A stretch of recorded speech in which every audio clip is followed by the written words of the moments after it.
Olá, bem-vindos e bem-vindas a essa videoaula sobre formação de preços.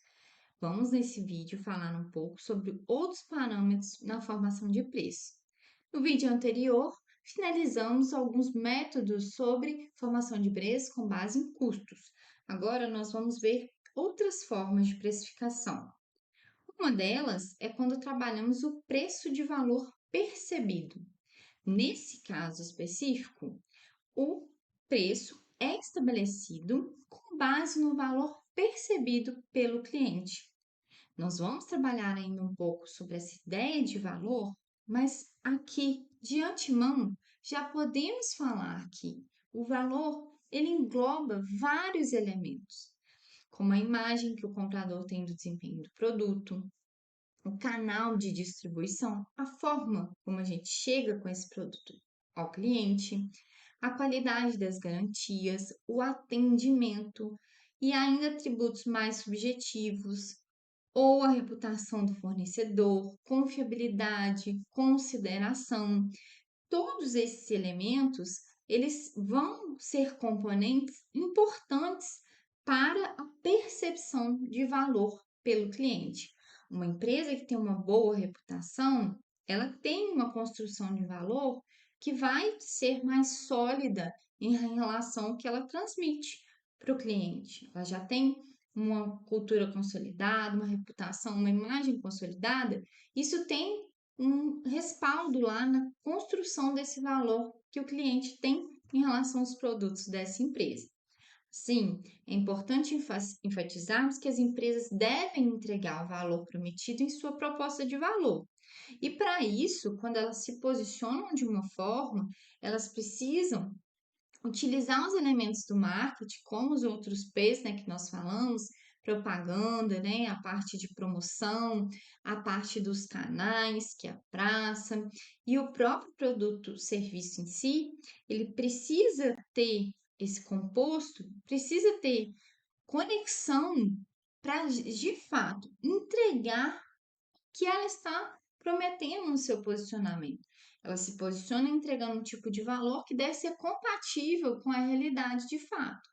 Assim, ela vai conseguir atingir o valor percebido pelo cliente, né? Ou aumentar ainda a percepção de valor desse cliente.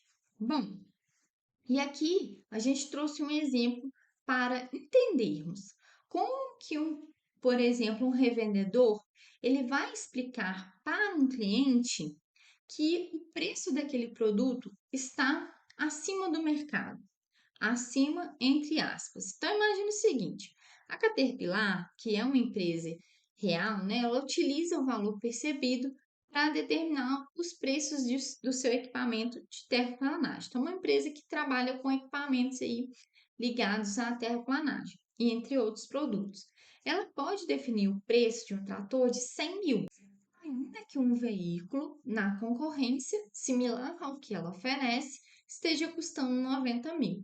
Como que um revendedor ele vai explicar para o seu cliente que aquele trator, que aquele equipamento, né, seja um trator ou outro equipamento, ele está valendo 100 mil e ele entrega esse valor de 100 mil? Olha só, então 90 mil é o preço do trator se for apenas equivalente ao trator do concorrente. Aí ele vai colocar 7 mil é o preço prêmio pela durabilidade superior da Caterpillar. Então, olha, o meu trator aqui da Caterpillar, ele tem uma durabilidade superior e isso tem um valor de 7 mil reais. Você vai pagar 7 mil reais a mais, mas esse trator, ele vai durar mais tempo. 6 mil reais é o preço prêmio pela confiabilidade da Caterpillar. Você conhece a Caterpillar, você sabe que é uma empresa sólida, você confia nela. E isso tem um valor, 6 mil reais. 5 mil reais é o preço prêmio pelo serviço superior da Caterpillar. Ela tem uma assistência técnica, ela tem um treinamento, enfim, um serviço dentro desse pacote que é esse equipamento de terraplanagem. 2 mil reais é o preço prêmio pelo maior tempo de garantia de peças da Caterpillar.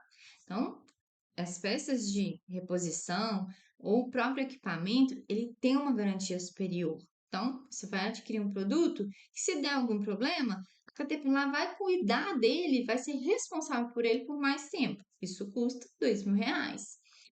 Isso daria um valor, na verdade, de R$ 110.000 por esse equipamento da Caterpillar.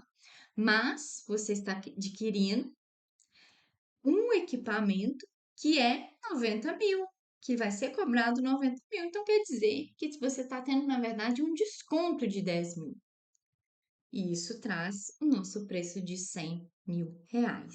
Então, esse preço que está sendo cobrado, o revendedor explica que ele tem todo um valor composto por vários elementos aqui dentro, que em conjunto, né, eles formam o preço de R$ 100.000. Essa é uma forma da gente ter essa precificação, ou seja, com base no valor percebido. Bem, temos também uma outra forma de precificação que é com base no valor ideal. Nesse caso, as empresas que vão adotar esse tipo de precificação fidelizam os clientes cobrando um preço relativamente baixo por uma oferta de qualidade. Como que ela vai conseguir cobrar esse preço baixo? Que, na verdade, a gente vai trabalhar com uma ideia de redesenho das operações. Isso para trazer operações mais enxutas, operações que sejam mais assertivas, que tenham maior qualidade, maior confiabilidade, gerando menor desperdício, por exemplo. E assim, reduzindo os custos sem sacrificar a qualidade. Ou seja, eu consigo reduzir o preço, que eu vou cobrar um preço mais baixo, porque eu tenho uma gestão desses custos, reduzo esses custos, mas garantindo a qualidade. E isso vai atrair um grande número de clientes que são clientes que têm ali um olhar para essa questão do valor. E nós temos duas formas, né? Vamos dizer, duas ramificações quando falamos em preço baseado no valor ideal. Temos o preço baixo todo dia e o preço alto baixo. Lembrando que esses dois tipos estão englobados dentro do preço com base no valor ideal. Quando a gente tem preço baixo todo dia, a gente trabalha com preço baixo de forma constante, praticamente com poucos ou quase nada mesmo, ou nenhum desconto temporário. E quando nós temos o preço alto-baixo, o varejista ele cobra preços mais altos em bases diárias, mas ele vai, ao longo do tempo, fazendo ali determinadas promoções. Isso faz com que caia esse preço que está sendo trabalhado. Então, de vez em quando, o preço vai lá, traz uma variação, uma redução. Isso é a política de preço alto-baixo.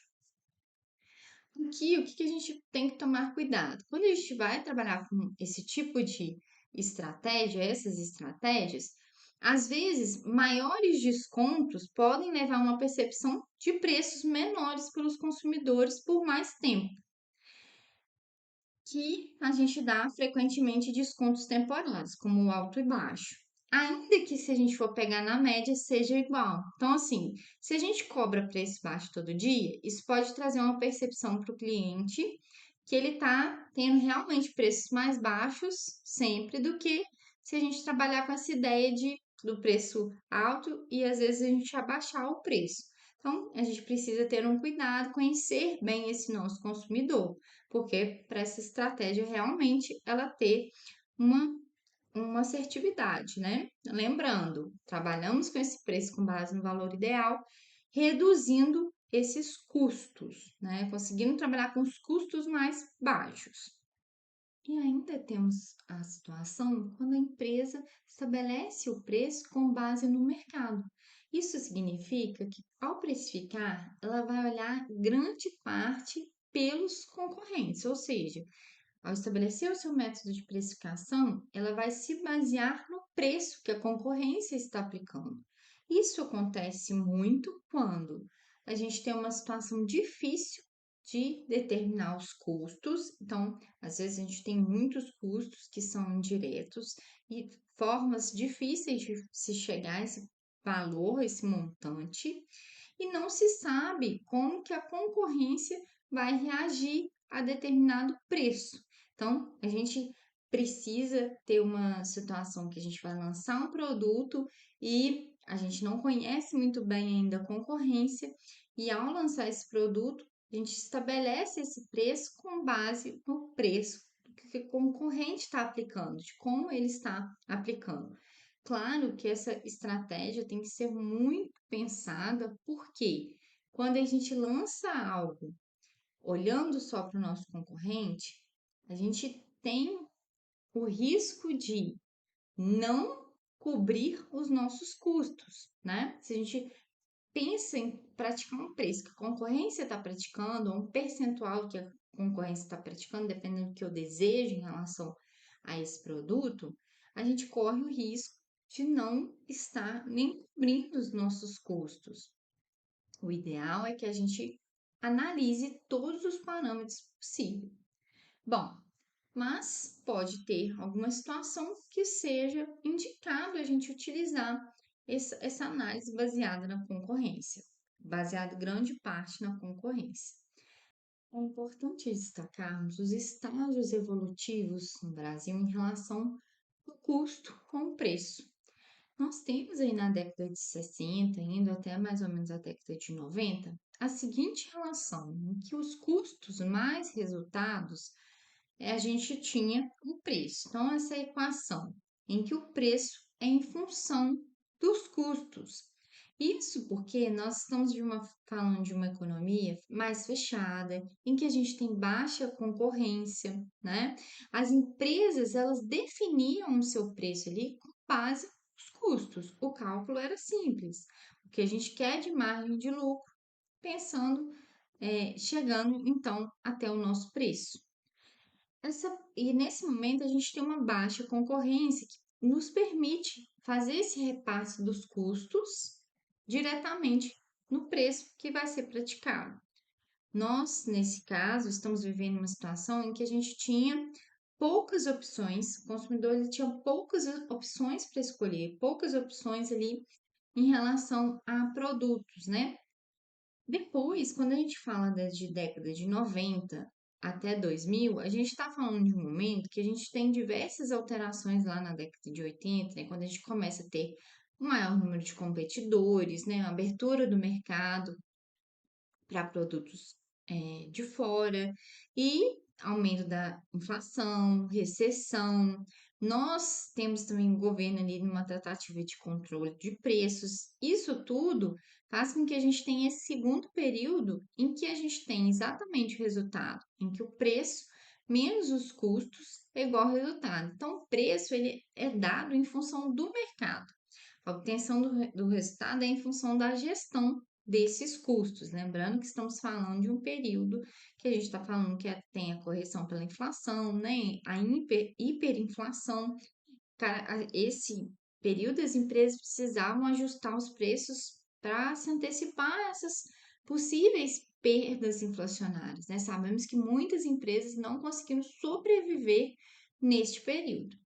Quando falamos de 2001 em diante, nós estamos falando de um momento que a gente já tem a inflação controlada, nós temos mercados mais competitivos, mais players, ou seja, temos mais pessoas ofertando, os consumidores podendo fazer escolhas. E aqui, neste caso, a gente tem uma relação muito da precificação com base no mercado, com base no valor percebido pelo cliente, e essa relação traz para a gente essa equação: preço menos resultados é igual ao custo. O custo é função do preço e da taxa de retorno sobre o investimento.